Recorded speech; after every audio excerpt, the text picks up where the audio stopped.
Thank you very much for coming. It's going to be lovely to have a few days with you. 2 days ago. Oh, there's a lot of stuff we have to discuss too. Yeah. How are you? I will look after. Don't worry about the payments, the extra payments. Okay, I'll worry about this stuff. Our production team had arranged for 4x4s to transport the crew and equipment to the Anvo Hunting Lodge, which is situated at Popa Falls on the banks of the Grand Kavango River. On our way, we were reminded of the hazards of traveling along dirt roads in these remote parts of Africa.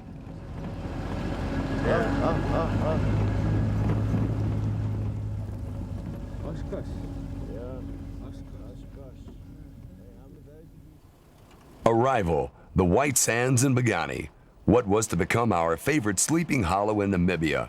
The therapeutic whoosh sound of the Popa Falls, a stone's throw away from our tents, soon washed over us and embalmed our tired and sore spirits in deep, intoxicating sleep.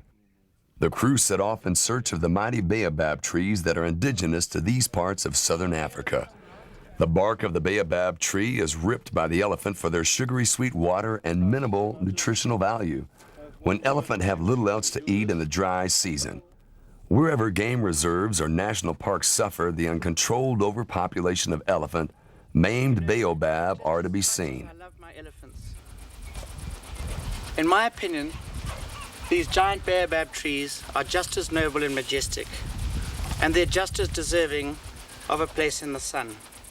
To see these beautiful big trees destroyed because of mismanagement in our national parks. Not too long ago, and particularly during Southwest Africa's Liberation War, the Caprivi Strip was a war zone.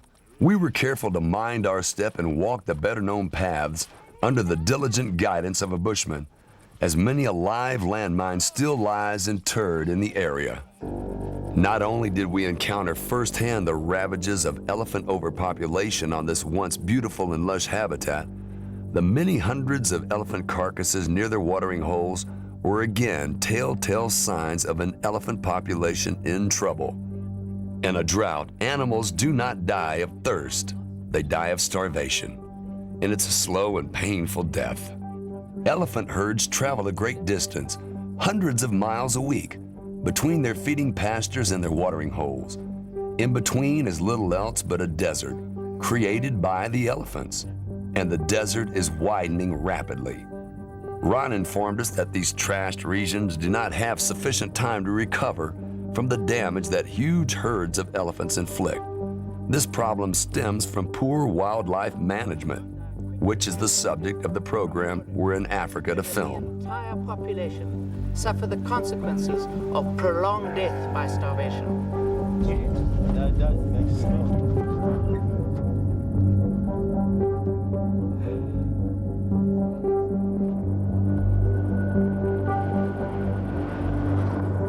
The construction of the Katimo-Malilo roads only commenced in 1995, as work on them had been prevented due to the local war that raged on for several years until its independence. Most of the teak forest in Namibia have been destroyed, not only by the uncontrolled spread of bushfires in the region, but also by the fires of the Revolution Wars. Where the rifles are. No, yours are not. We were told by the bush rangers that the locals still harbored bad feelings towards the khaki uniform. At the time of the war, still the uniform of their believed to be oppressors, our director, Michael Garcia, took a hint from this warning. At this time of the year, the heat can reach temperatures of up to 45 degrees Celsius in the shade.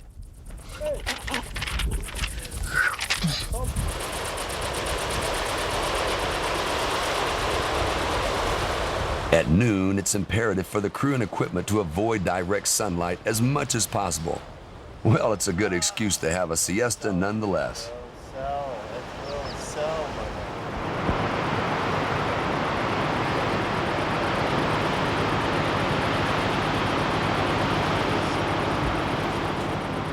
It's the hard facts, it's reality, and that's what it's all about.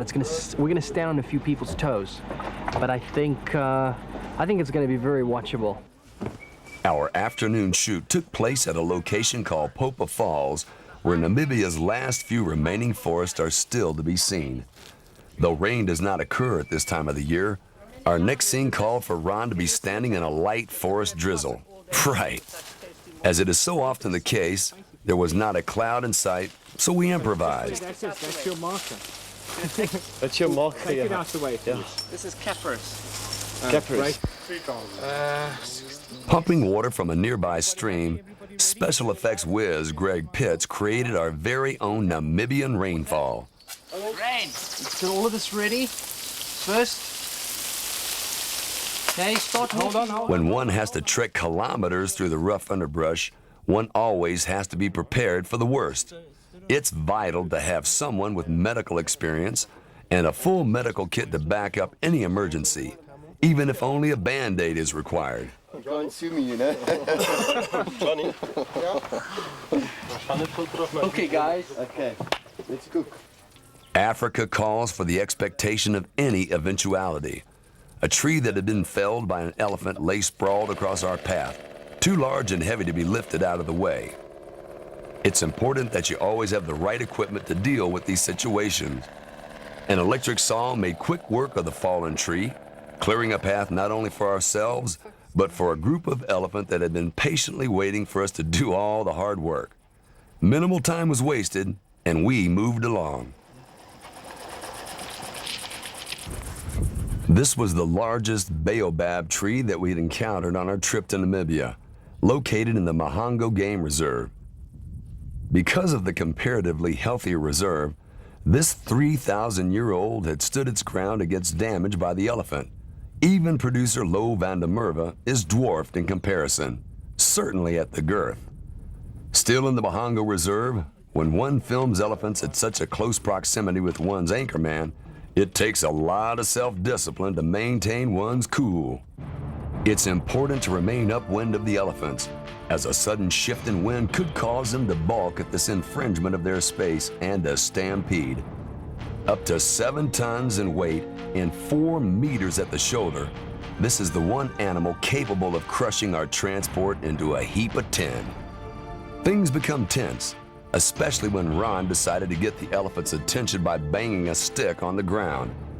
The enormous eating machines, however, appeared too hot and bothered to worry too much about us, as long as they were given all the respect they deserved.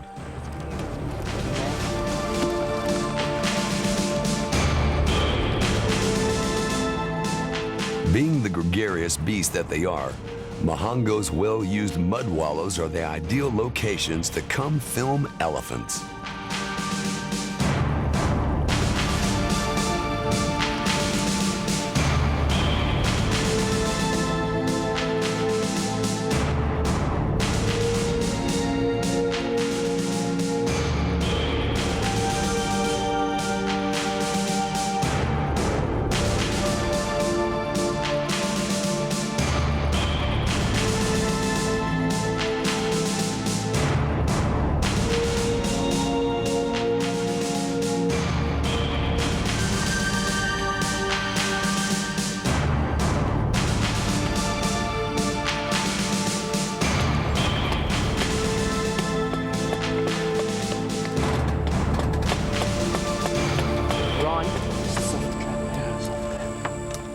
Good speed. Speed. 35, take 1. And Action.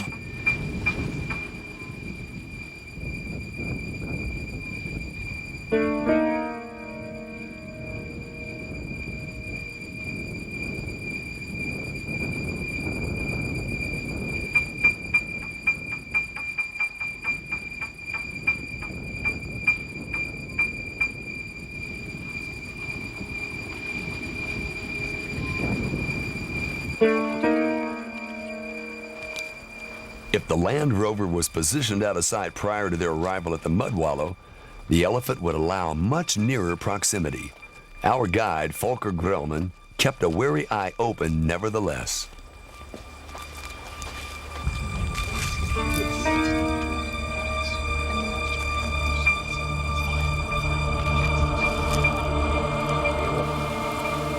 Waterholes always feature a huge variety of game life, including impala and other bushbuck that always wait their turn. Swimming is very pleasant, but a mud bath is divine. So goes the old Jumbo adage.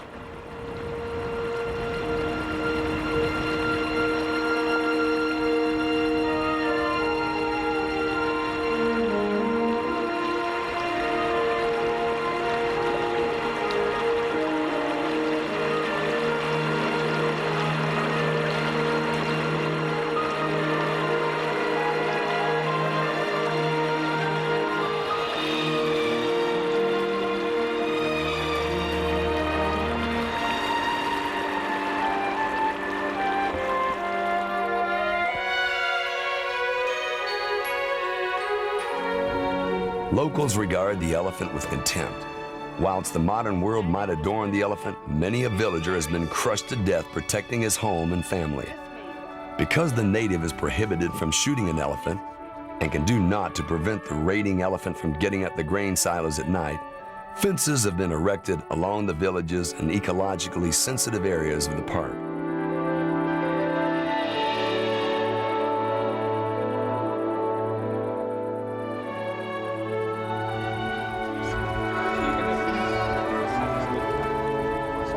Our next sequence required us to show a troop of elephants raiding granaries at night.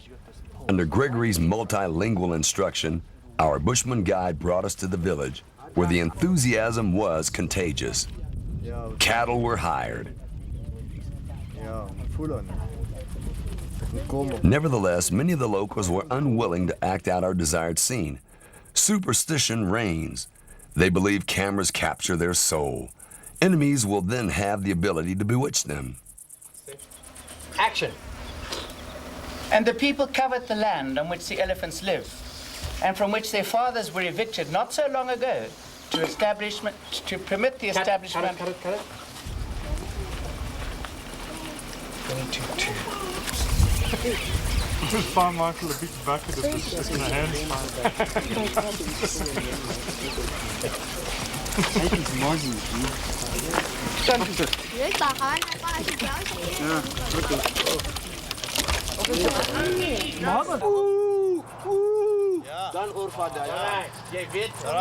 Laat ik zien hoe gaan het lukt. Hulle maak aan die brand nou. Klap die drum, laat ek hoor. Slaan.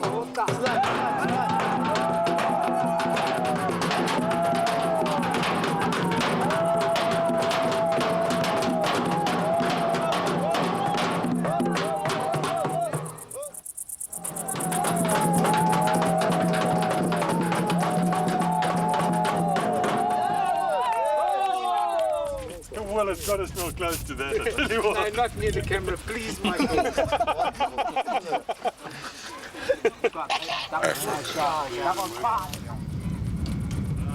Showtime arrived and we put our new acting recruits through their paces.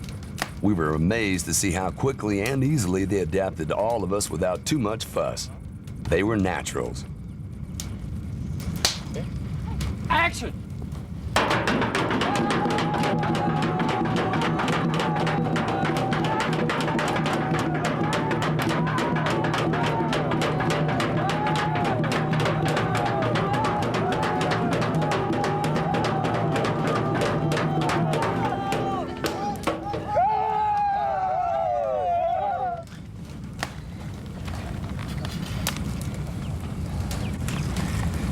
Kyk vir die olifant en skreeu vir die olifant, né, die hele tyd. Okay, there with the light. Okay, standing by.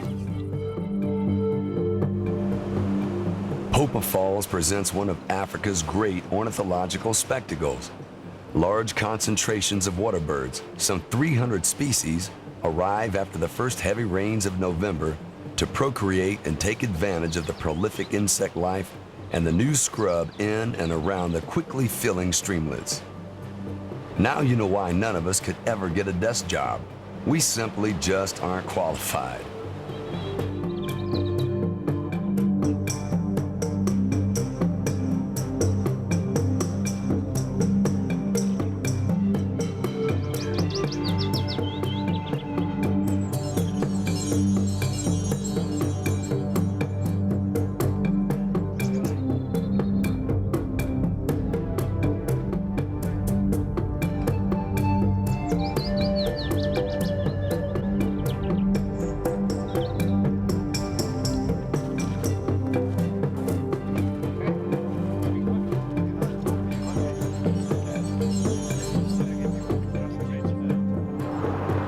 and we decided to put our facility, our camp, right here on this knee on the Okavango, where we have the Popa Falls right behind us, and we have the river practically going around the entire camp, which makes it a very gemütliche accommodation, probably one of the most beautifully situated hunting camps in the entire Africa.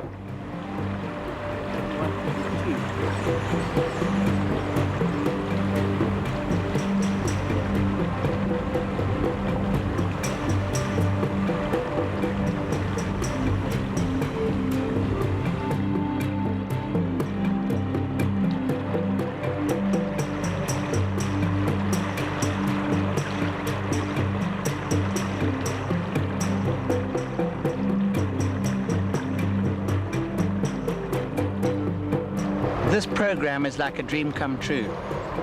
I've worked for 35 years with wildlife and for wildlife, and I have become progressively more frustrated by the fact that the man in the street doesn't really understand what is going on. And this is going to be my first opportunity to take into the sitting rooms of the world the management needs of Africa's wildlife.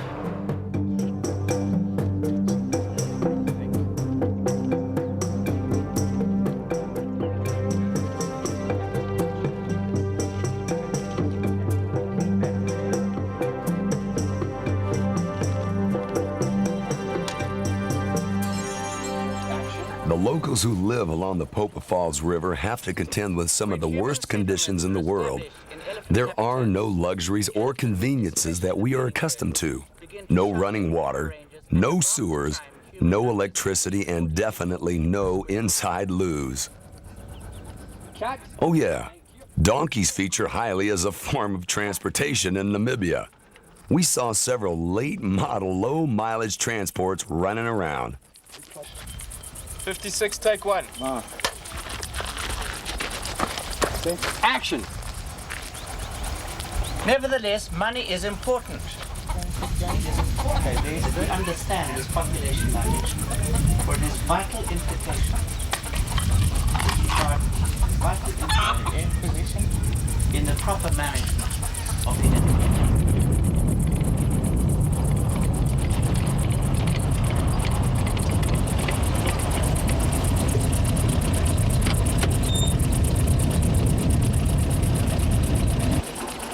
Wim, shoot from when he starts, eh? Yeah. Everyone behind Wim, please. Hey, John. Well, that's the shot. Our close-up traveling shots were shot real African style, with our cameraman, Buster Reynolds, suspended on the outside of the Jeep. After being stung by the dust and being burnt to a crisp by the sun, he was more than happy to rather see the inside of the Jeep looking out than the other way around. Standing by. Michael, just move a bit to the right, please. Okay. Michael, there's your cold drink over there. By Johnny. Sean. Thank you, Sean. Okay. Yeah. Okay. What have you particularly found that was very difficult on this shoot? Well, I'd say the heat and the dust. That's been like the biggest thing. That's bugs you after a while. I think everyone